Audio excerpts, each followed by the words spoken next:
Hello guys, and welcome back to another multi-pass workflow tutorial with me, Elderin from Lamir.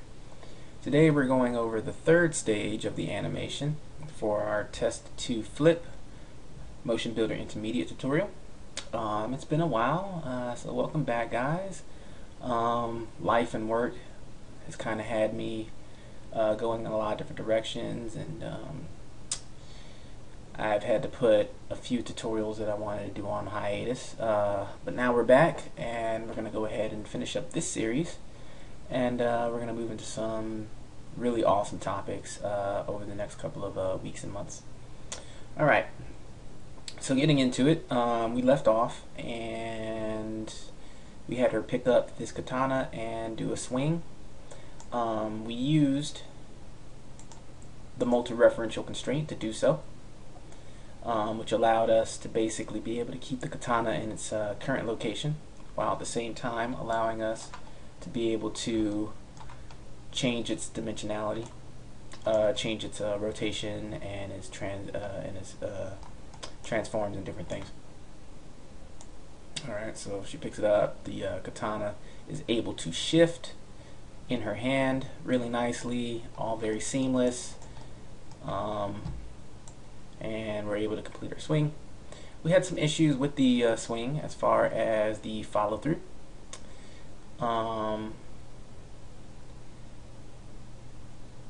Which I may go ahead and fix in a supplemental. But for this particular tutorial, what I want to do is go ahead and execute the flip.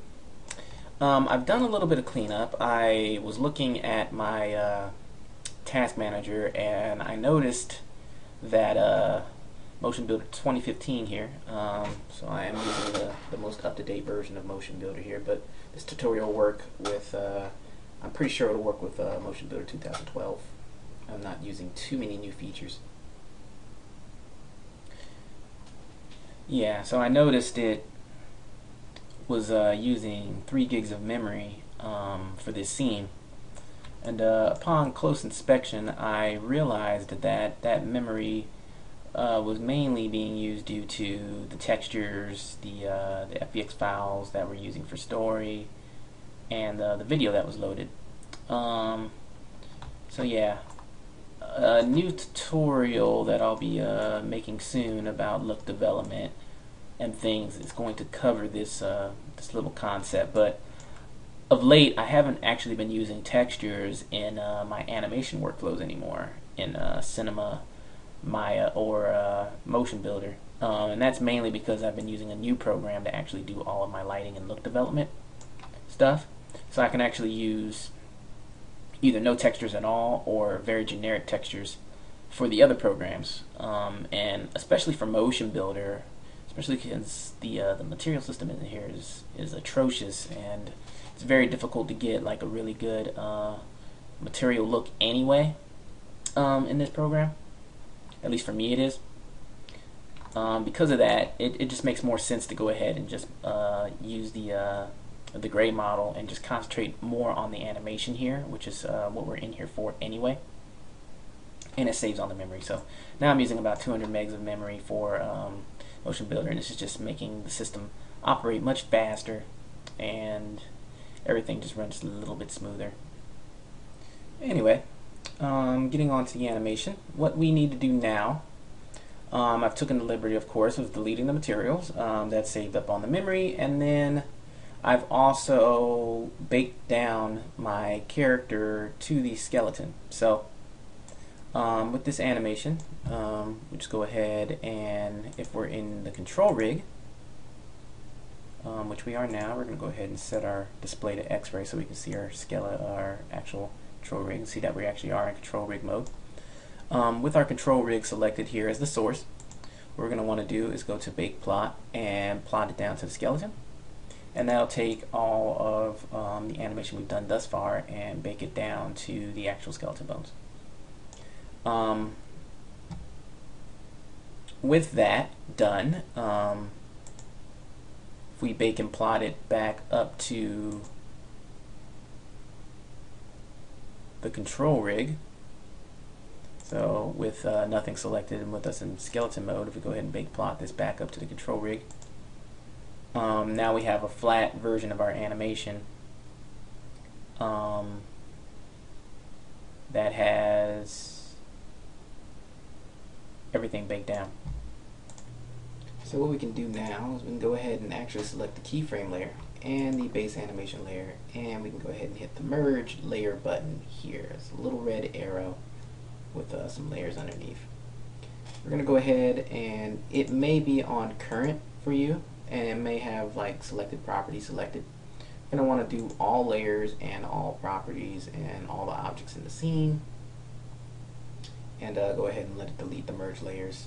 We'll go ahead and merge these two layers together, and that should bake all our animation layers down into each other.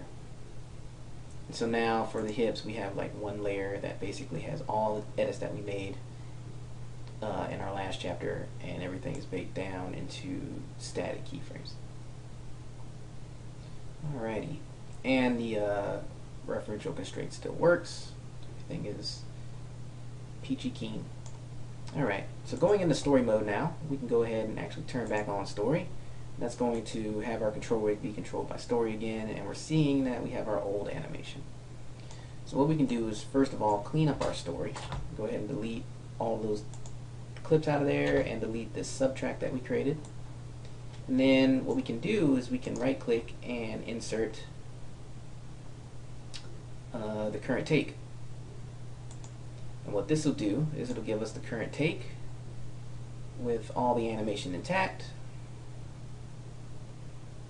and we're good to go. So now we can operate in story with this current takes animation, and we can use all of story's power to go ahead and blend in more animation.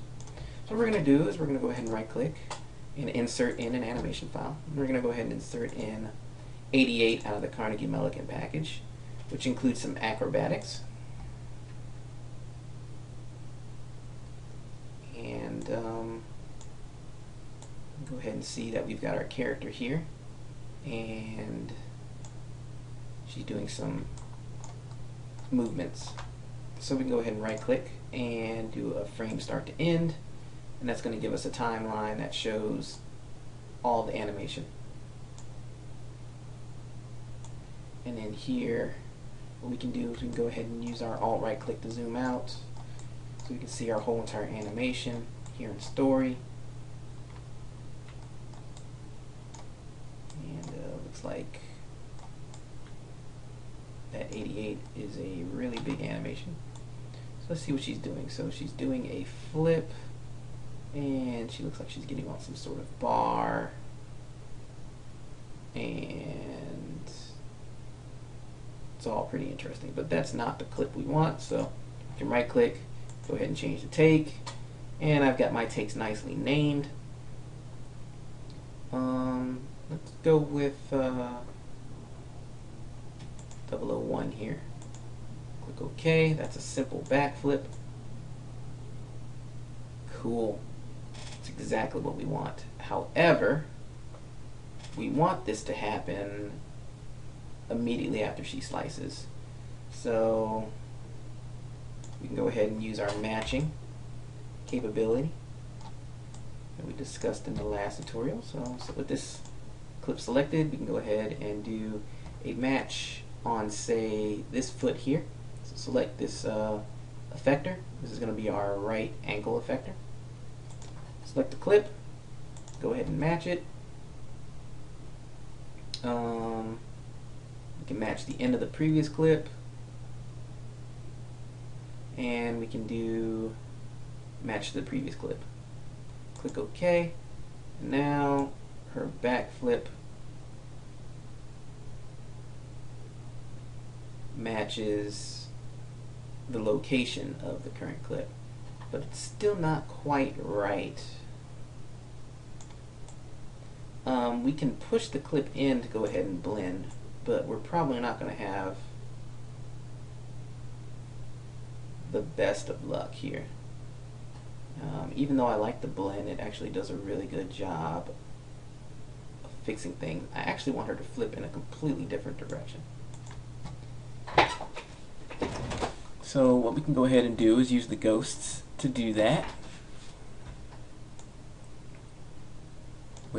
this ghost selected for this clip, we can go ahead and go into rotation mode, and we can go ahead and change the location that she flips at.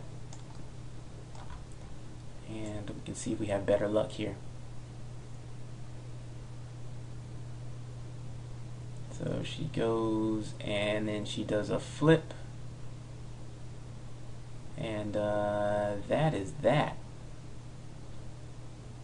And we're actually getting a really good transition here, so we might not need to keyframe that too much. Let's see if I can get her to flip as she's following through. So let's go ahead and blend these a little bit more.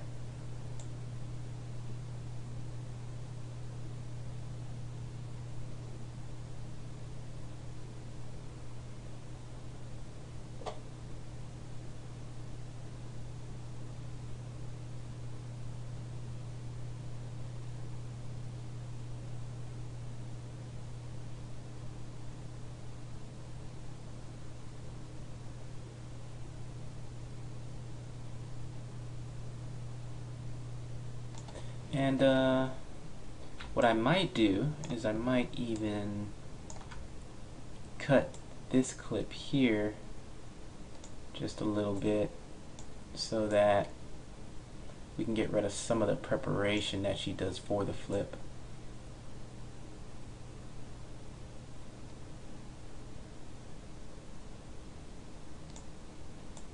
And blend this some more.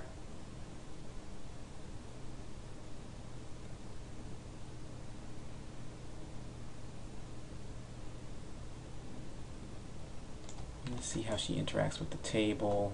Okay, so from a different angle, it's not looking too bad. She's looking pretty good. The sword doesn't penetrate the table, and that pretty much takes care of that.